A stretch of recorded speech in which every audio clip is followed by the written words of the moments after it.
We provide you the platform to turn your dreams into reality. Give wings to your aspirations with KR Mangalam University. खुफिया एजेंसियों ने आतंकियों की पक्की खबर दी है। ये बड़ी खबर आपको जानकारी दे रहे हैं। एनटीआरओ ने आतंकियों को ट्रैक किया था, उन्हें ट्रेस किया था और उसके बाद टारगेट को लॉक करके उन्हें नेस्तनाबूद किया गया। ये बड़ी खबर, अहम जानकारी, तस्वीरें आपके सामने हैं। ये तस्वीरें ये गवाही दे रही है कि आखिर किस तरीके से हमला हुआ और इस हमले में जो आतंकी थे वो मारे गए, कई आतंकी घायल भी हुए हैं। तो ये तस्वीरें पाकिस्तान के अलग अलग इलाकों से इसी तरीके की आ रही हैं। ये तस्वीरें पीओके से आ रही हैं, जहां पर एक के बाद एक इसी तरीके का बर्बादी का मंजर है। आज की रात बहुत भारी पीओके में पड़ी है, पाकिस्तान के आतंकी ठिकानों पर पड़ी है, जहां जैश और लश्कर के आतंकी ठिकानों को जमींदोज कर दिया गया है, नेस्तनाबूद कर दिया गया है। मौत का आंकड़ा आतंकियों का अलग अलग सामने आ रहा है। पाकिस्तान की तरफ से भी मौत की पुष्टि की गई है, भारत की तरफ से दावा काफी ज्यादा है और यकीनन एक बड़ा नुकसान यहां पर हुआ है आतंक के मोर्चे पर पड़ोसी मुल्क पाकिस्तान को। हमारे साथ मेजर जनरल रिटायर्ड जेके बंसल साहब हैं। बंसल साहब, आपका पहला रिएक्शन ऑपरेशन सिंदूर को लेकर?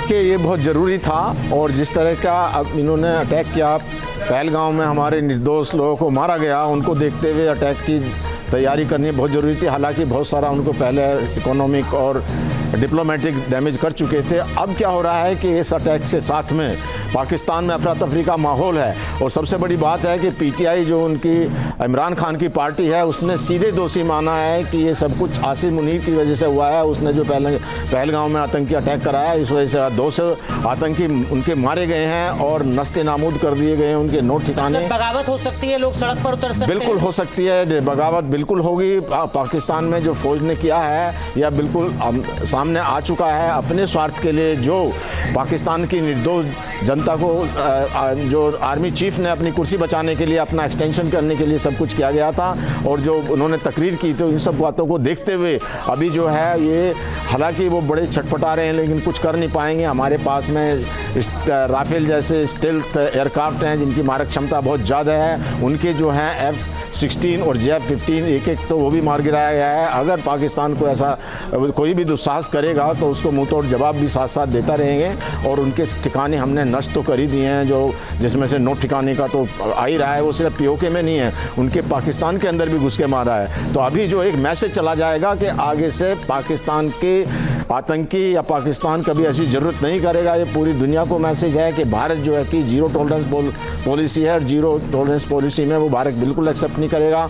और हमने कोई उनका सिविलियन ठिकाना नहीं किया, इवन दो आर्मी को भी ठिकाना नहीं किया, सिर्फ आतंकियों को जो भारत में कहते रहे। और हमारे प्राइम मिनिस्टर ने भी कहा कि जो आतंकी और उनके जो आका हैं, जो उनको पालते पोसते हैं, उनका जो है बदला लिया जाएगा, उनको नष्ट किया जाएगा। वही बिल्कुल उसी हिसाब से पाकिस्तान के अंदर में ये जो पीओके में ये अटैक किया गया है बिल्कुल सटीक किया गया है। और इस बार जो पाकिस्तान ये नहीं कहेगा कि कोई कि हमें सबूत दो, वो खुद ही रो रहा है, चिल्ला रहा है, परेशान है। उनके शहबाज शरीफ ने भी रात को मीटिंग की है, तो वहाँ पर अफरा तफरी का माहौल है और पाकिस्तान अब बच नहीं सकता। जी, और सबसे बड़ी बात यहाँ पर है कि अब सबकी नजरें इस बात पर टिकी हुई है पाकिस्तान जो है वो क्या करने वाला है। हमारे साथ JS सोडी सर भी जुड़े हुए जो कि डिफेंस एक्सपर्ट हैं। सोडी सर, जय हिंद जय भारत।